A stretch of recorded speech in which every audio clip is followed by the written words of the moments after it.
అది ఎటు స్క్రీన్ మీద చూస్తారు కదా బ్రదర్. అయ్యయ్యో. సార్ సార్ ఇప్పటి వరకు రెడీ. మేము మీరు డైరెక్షన్ చేస్తున్నప్పుడు రెడీ బాబు అనడం విన్నాం కానీ స్పీచ్కి ముందు రెడీ అని చెప్పడం వినలేదు. అలా చెప్పి మొదలు కరెక్ట్ పెడతాం కాదులేండి. అది థియేటర్లో చూద్దరు బ్రదర్, బ్రహ్మాండంగా ఎంజాయ్ చేస్తారు. ఏముండదు, కెమెరామెన్ సార్ రెడీ, బాబు రెడీ, బాబు స్టార్ట్, కెమెరా యాక్షన్. ఓకే, ఇది జస్ట్ ఇక్కడికి విచ్చేసిన సోదర సమానమైన నందమూరి అభిమానులందరికీ, అలాగే మీడియా మిత్రులందరికీ, ఈ 3D ఎక్స్పీరియన్స్ని అద్భుతంగా ఎంజాయ్ చేయడానికి వచ్చిన ప్రేక్షకులకి ప్రతి ఒక్కళ్ళకి నా ధన్యవాదాలు తెలియజేస్తున్నానండి. ఇప్పుడు చెప్పాల్సింది, ఇప్పుడు మాట్లాడాల్సింది నేను కాదు. యాక్చువల్లీ మీరు ఒక 3D ఎక్స్పీరియన్స్ చూశారు, ఎలా ఉంది?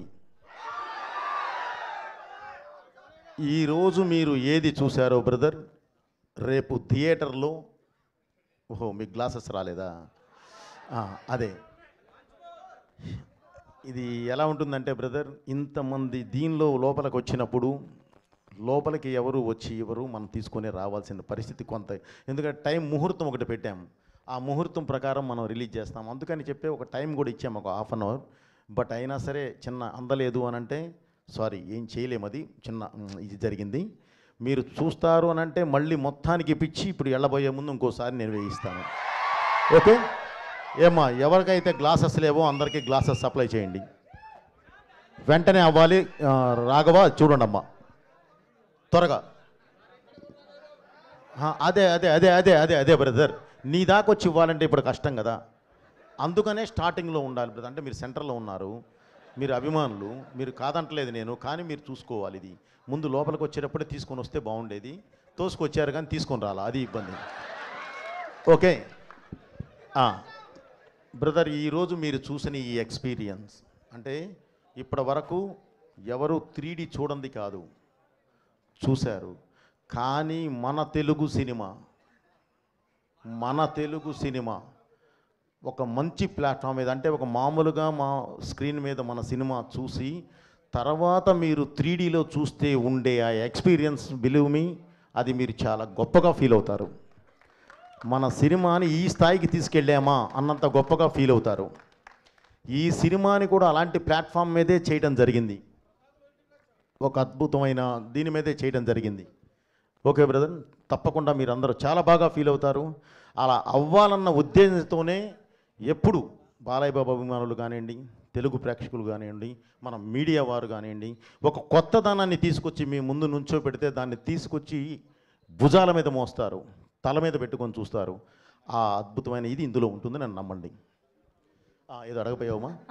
నిన్న ముంబై ఎక్స్పీరియన్స్ ఎలా ఉన్నింది? అండ్ అదరగొట్టేశారు హిందీ స్పీచ్, మొదటి ప్రమోషన్ ముంబైతో మొదలు పెట్టారు, అండ్ అక్కడ రెస్పాన్స్ ఎలా ఉన్నింది?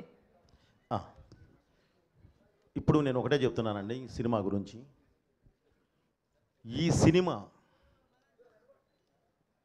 భారతదేశ ఆత్మ, ఈ సినిమా భారతదేశ పరమాత్మ, ఈ సినిమా ఈ దేశ ధర్మం, ఈ సినిమా ఈ దేశ ధైర్యం. ఇలాంటి ఒక అద్భుతమైన వేదిక మీదే, ఫౌండేషన్ మీదే ఈ సినిమా చేయడం జరిగింది. అంటే ప్రపంచ దేశాల్లో మీరు ఎక్కడికి వెళ్ళినా సరే మీకు ఒక మతం కనిపిస్తుంది, కానీ ఈ దేశంలో మాత్రమే ఒక ధర్మం కనిపిస్తుంది, సనాతన హైందవ ధర్మం. ఆ ధర్మాన్ని బేస్ చేసుకొని వెళ్ళేదే ఈ సినిమా. మీరు మీ ఇంట్లో ఉన్న చిన్నపిల్లల దగ్గర నుంచి అమ్మా నాన్నల వరకు అందరూ వరుసలో కూర్చొని అద్భుతంగా చూస్తారు. అది నా బాధ్యత, నేను మీకు ఇస్తున్న హామీ. సో ఇలాంటి సినిమా తీసినప్పుడు మీరు అడిగారు ఎందుకు ముంబై అని. Mumbai is a culture runway from movies. అది దేశానికి రాజధాని. మనం అక్కడి నుంచి, అంటే మూవీస్కి అక్కడి నుంచి కానీ మనం ప్రారంభిస్తే దేశం మొత్తం స్ప్రెడ్ అవ్వడానికి అవకాశం ఉంటుంది. దేశం మొత్తం ఈ సినిమా చూడాలి అన్న కలతోనే ముందు పబ్లిసిటీ స్టార్ట్ చేసి అక్కడికి వెళ్ళి మనం పబ్లిసిటీ స్టార్ట్ చేసాం. అది మెయిన్ ఎయిమ్. నెక్స్ట్ అండ్ ఇంకొక క్వశ్చన్ ఉంది. మా అందరికీ మీరు ఏ డైలాగ్ రాసినా అది గూస్ బంప్స్ క్రియేట్ చేస్తూనే ఉంటుంది ప్రతిసారి మీ కాంబినేషన్. కానీ స్పెషల్గా ఈ అఖండ 2లో మీకు గూస్ బంప్స్ క్రియేట్ చేసిన డైలాగ్ ఏంటి, సీన్ ఏంటి? నీ బిడ్డల్లో ఏ బిడ్డ బాగుంటాడు అంటే ఏం చెప్తాం చెప్పుమా. ఇది రాసింది నేనే, ఇది తీసింది నేనే. సో అది ఎంత ఇది చేసినా సరే దాన్ని ఒక ప్లాట్ఫామ్ ఎక్కించే విధానం ఉంటుంది సెల్యులాయిడ్ మీదకి. దానికి నాకు కావలసిన నా ఆయుధం బాలయ్య గారు, ఆయన ఎటు ఉన్నారు. సో ఇందులో ప్రతిదీ మన కల్చర్కి మన ట్రెడిషన్కి లాకులో ఉంటుందమ్మా.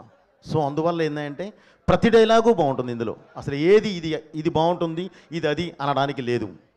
కాబట్టి ప్రతిదీ బాగుంటుందమ్మా. Thank you very much. నేను చెప్పా ఆల్రెడీ ఆయన ఇలాంటి ఆన్సర్లే చెప్తానరా, అడగొద్దు మనం దొరికిపోతాం అని. అయినా సరే వాళ్ళు వినట్లేదు సార్, ఏం చేయమంటారు? అయ్యయ్యో లేదు. Okay, yes.